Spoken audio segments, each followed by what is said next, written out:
అందరికి చెప్పి నేను విచారికి బట్టి బీహార్ రాష్ట్రంలో ఒక యువకుడిని అతి దారుణంగా కాల్చి చంపేశారు పోలీసులు.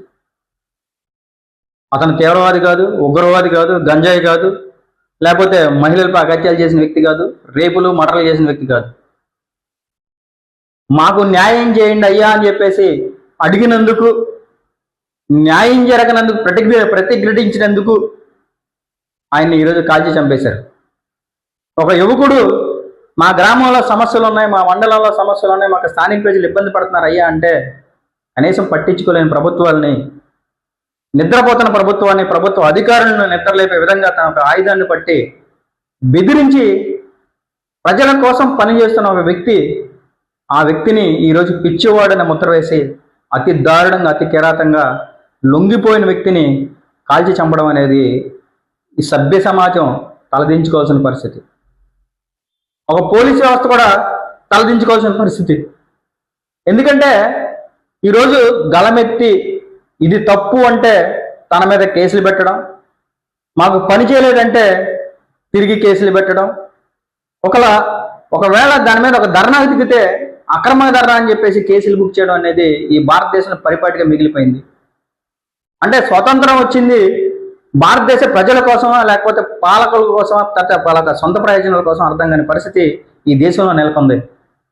ఈ కేంద్ర ప్రభుత్వం దేన్ని ప్రోత్సహిస్తుంది అంటే స్వేచ్ఛ అనేది లేకుండా, సమానత్వం లేకుండా, సౌభ్రతత్వం లేకుండా ఈ భారతదేశాన్ని ఏలాలంటే నిరంకుశంగా ఏలాలనే ఉద్దేశంతో ఈ ప్రభుత్వానికి ఉందా అని చెప్పేసి నేను పాలకుల్ని ప్రశ్నిస్తున్నా.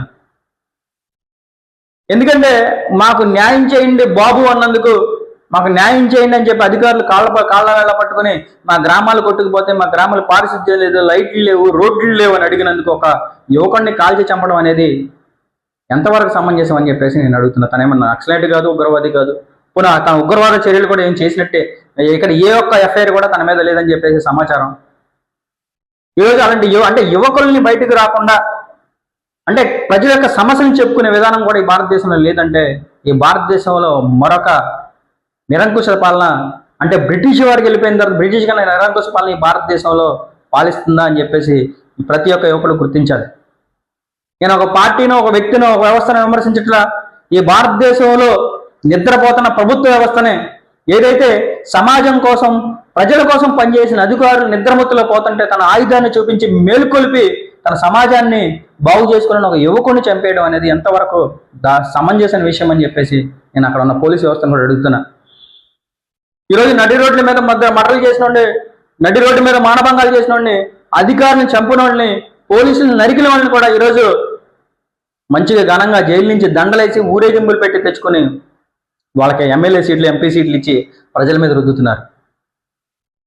ఈరోజు న్యాయం కావాల్సిన మాత్రం వాళ్ళకి పిచ్చి ఓడని చెప్పేసి, లేకపోతే ఇంకో కేసులు పెట్టి, అక్రమంగా కేసులు పెట్టి వాళ్ళని అన్యాయంగా గురి చేస్తున్నారు. అంటే ఈ భారతదేశంలో రాక్షస పరిపాలన సాగుతుందా, స్వతంత్ర పరిపాలన సాగుతుందా అని చెప్పేసి నేను అడుగుతున్నాను.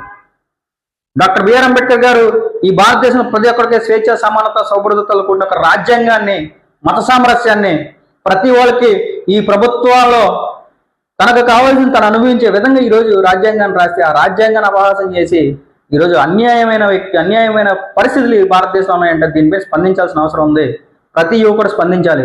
ఎందుకంటే ఈరోజు యువకులు స్పందిస్తే, అంటే ఒక యువకుడిని చంపినంత, ఒక భరత్ భూషణ్ తివారీని చంపినంత మాత్రాన ఈ వ్యవస్థలు కుంటిపడిపోతే రేపొద్దులే మనలో, మన పిల్లలు, వాళ్ళ భవిష్యత్తు తరాలు ఏదైతే ఈ రాజకీయ ఉచ్చులో, ఈ రాజకీయ చదరంగంలో సమిధులుగా మారి ఈ ఒక్కడ మరణం వేల మంది యొక్క జీవితాలను నాశనమే విధంగా ఉంటాయని చెప్పేసి నేను ప్రతి ఒక్క ఎవరికి తెలియజేస్తానా.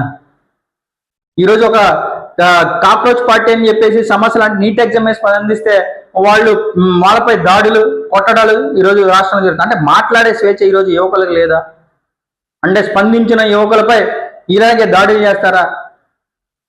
వాళ్ళని భయభ్రాంతులకు గురి చేస్తారని చెప్పేసి ప్రభుత్వం స్పందిస్తున్నా. నిజంగా ఈ ప్రభుత్వానికి చిత్తశుద్ధి ఉంటే ఎవరైతే భరత్ భూషణ్ తివారీపై ఎన్కౌంటర్ చేశారో, అంటే లొంగిపోతానన్నా సరే ఎన్కౌంటర్ చేశారో, వాళ్ళకి ప్రతి ఒక్క అధికారం కూడా వృద్ధి చేయాల్సిన అవసరం ఉంది. ఎందుకంటే ఒక నిజాయితీ పరుణ్ణి, ప్రజల కోసం స్పందించే ఒక నాయకుడిని వాళ్ళు అక్రమంగా చంపారు. ఒక రౌండీని, గోండానికి చంపారని చెప్పేసి మీ అందరికి తెలియజేస్తూ, అలాంటి వ్యక్తులను ఎవరినైనా సరే మనం, అంటే మన కోసం మాట్లాడే వ్యక్తులను ప్రతి ఒక్కరు మనం కాపాడుతున్న అవసరం మన యువతపై ఉందని చెప్పేసి మీ అందరికీ తెలుసు. యువత కాదు, ప్రతి ఒక్క సమాజంలో ప్రతి ఒక్క నాయకుడికి ఉందని చెప్పేసి భరత్ భూషణ్ తివారీకి న్యాయం జరిగే విధంగా మనందరం కూడా ముందుకొచ్చి పోరాడాలని చెప్పేసి మీ అందరికీ తెలియజేస్తూ, పోరాటానికి సిద్ధంగా అండి, మన గళాన్ని వినిపించండి, మన హక్కుల్ని కాపాడండి, బాబాసాహెబ్ అంబేద్కర్ రాజ్యాంగాన్ని కాపాడుకుందాం. జై భీమ్, జై భారత్, జై మన.